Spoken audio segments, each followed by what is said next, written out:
तितर बितर हो गए हैं, मेरा कवच फट गया है, मेरे सशस्त्र चुक गए हैं, चुक गए हैं। मुझे समय दो युधिष्ठिर। क्या भूल गई मैंने 13 वर्ष का समय दिया था? तो ये दुर्योधन कहे मु जानी युद्ध करवा, लेकिन एक कथा मु भल भाव जानी, किंतु सोच लो मैं थक कर चूर हो गया हूँ, मैं अब पूरी तरह से थक गया हूँ, युद्ध करने के काबिल भी नहीं हूँ, मुझे थोड़ा समय चाहिए। मेरी सारी सेना तितर बितर हो गए। तितर बितर का मतलब अस्त व्यस्त या फिर इधर उधर हो गए हैं। मेरे पास जितने भी सेना थे अब नहीं रहे, वो सारे इधर उधर हो गए हैं। मेरी सारी सगी संबंधी मर चुके हैं, मेरा कवच फट गया है। मैं युद्ध करने के लिए जो कवच का व्यवहार करना चाहिए, ये वाला कवच यानी कि ढाल, वो भी फट गया है।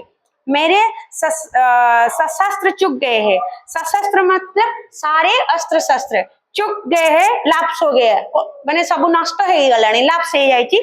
सशस्त्र माने अस्त्र शस्त्र। तेबे अस्त्र शस्त्र रे भी अस्त्र हैला कोन कहला, जोड़ा को माने दूररू फिंगा जाए सेटा हला अस्त्र। आ गोटे शब्द अछि कोन, शस्त्र, जोड़ा तमे हाथ रे धरि के यूज करिवो। ताले अस्त्र कहले कोन आ शस्त्र कहले कोन एग्जांपल?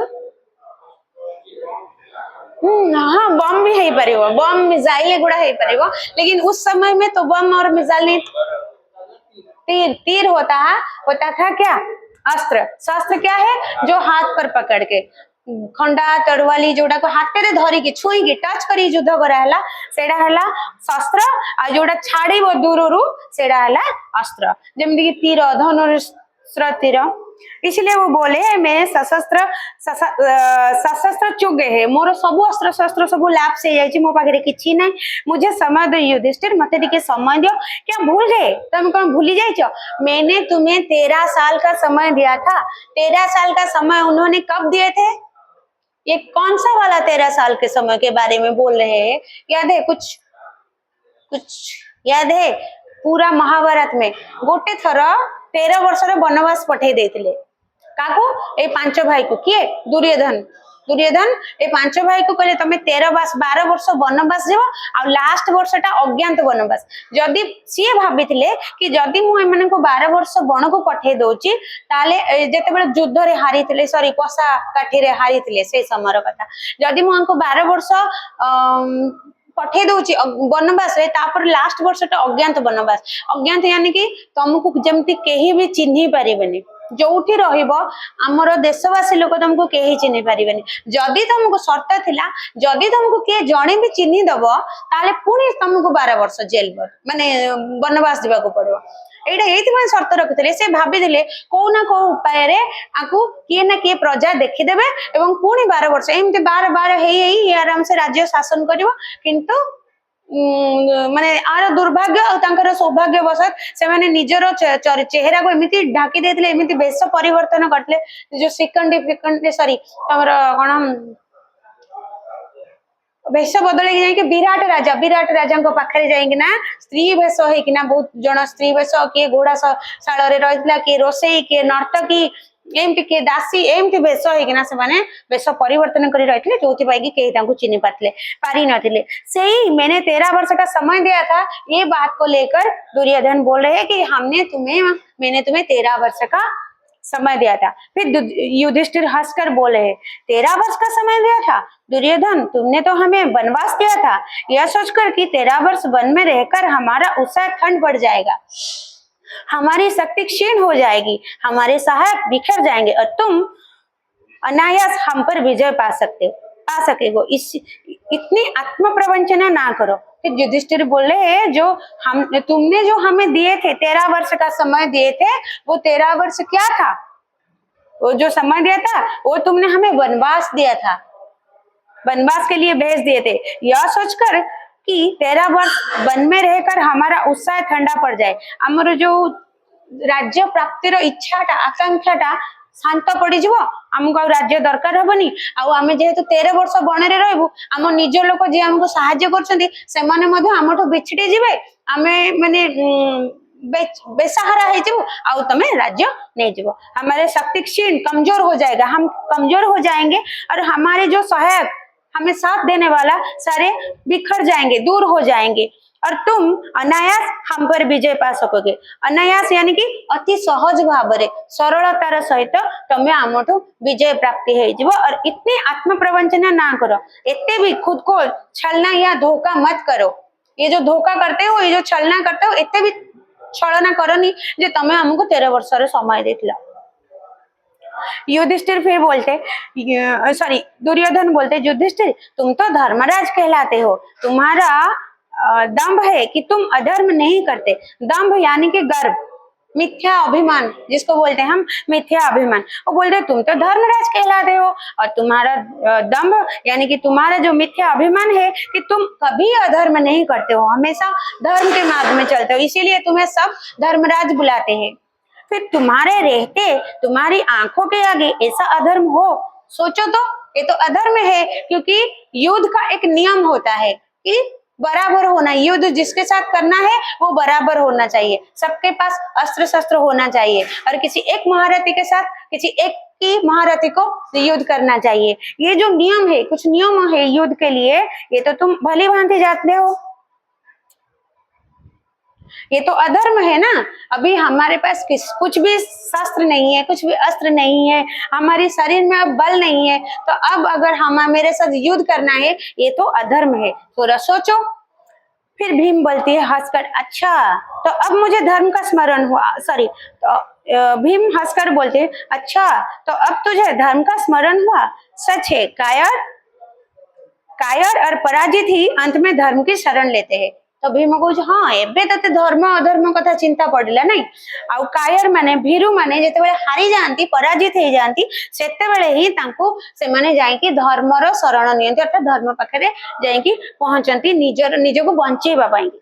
फिर युधिष्ठिर बोल रहे, अरे पामर तेरा धर्म तब कहाँ चला गया था जब एक निहत्थे बालक को 7 महारथियों ने मिलकर मारा था, जब आधा राज्य तो दूर सुई के नौके बराबर भी भूमि देना तुझे अनिश्चित लगा था। फिर युधिष्ठिर बोल रहे हैं, अरे पामर यानी कि पापी, अरे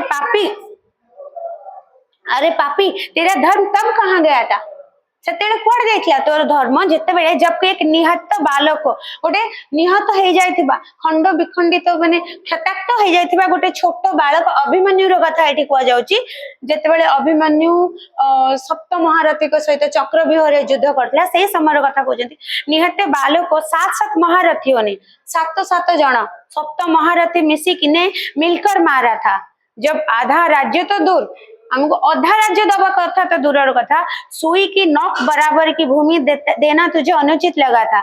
छुंची मुन्नर बिना युद्ध न देवी मु सुयाग्रे मेदिनी, छुंचीर मुन्नर अगरे जेतिकी माटी मेदिनी यानी कि माटी सेतिकी भी मु देबिनी जदि युद्ध न करिवो, ए कथा कहिथिले दुर्योधन। तेणु से कथा पुणी मने पको दउछन, तब तुम्हारा धर्म कहाँ गया था। अपने अधर्म से इस पुण्यलोक भारत भूमि में द्वेष की ज्वाला धगधगाकर अब तू धर्म के दुहाई देता है, एबे तू धर्मर दुहाई दउछु, धर्मर घोषणा करूछु।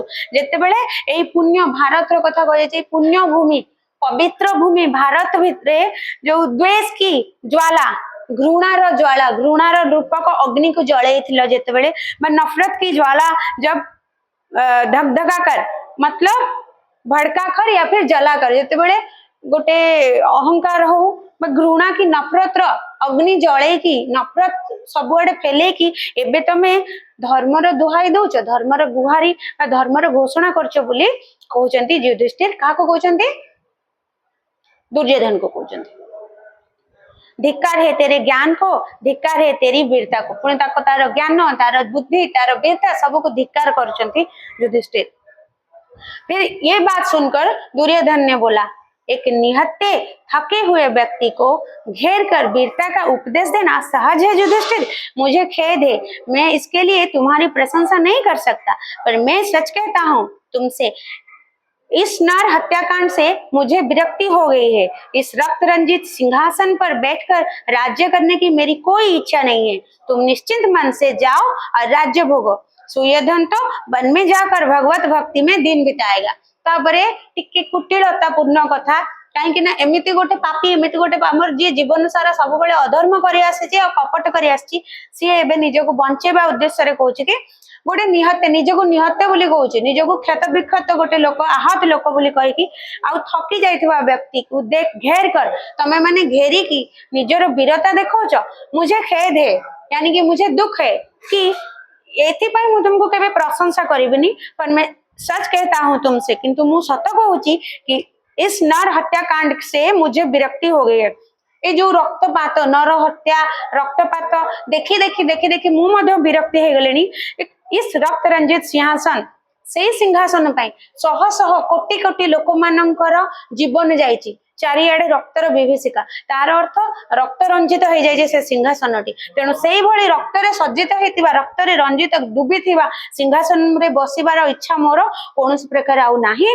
तेणु से राज्य मेरी कोई इच्छा नहीं है तुम निश्चिंत मन से तुम्हें आराम रे निश्चिंत है कि बेफिकर है कि जाओ राज्य भोग कर सुयोधन तो वन में सुयोधन वो अपने को बोलते हैं मैं तो खुद वन में जाकर भगवत भक्ति में दिन बिताऊंगा भगवान कर चिंता रे भगवान को ईश्वर भक्ति करके मु मोर दिन बितेबी तमे तुमर जाओ निश्चिंत रे राज्य भोग कर एक कथा कहला कहबार अर्थ जेहेतु से निजर जीवन बंचाया पाई कि सरोवर भितर आत्मगोपन करिछि काले एक कथा कहिदेले मन पळेबे आ मु पुणी बंचिकी पुणी कपटता आरंभ करिबे भीम बोलती है व्यर्थ दुर्योधन तेरी यह सारी कूटनीति व्यर्थ है अपने पापों के परिणाम से अब तो किसी भी प्रकार नहीं बच सकता बाहर निकलकर युद्ध कर बस यही एक मार्ग है गोटे मात्र रास्ता बाहर को आसे आउ आम सहित युद्ध कर आउ ए जो मिछ कूटनीति कुटिलता भरा कथा कहछि ना कि से सब रे आउ कहीं भी ब्यार किछि परिणाम होबनी ए पापर परिणाम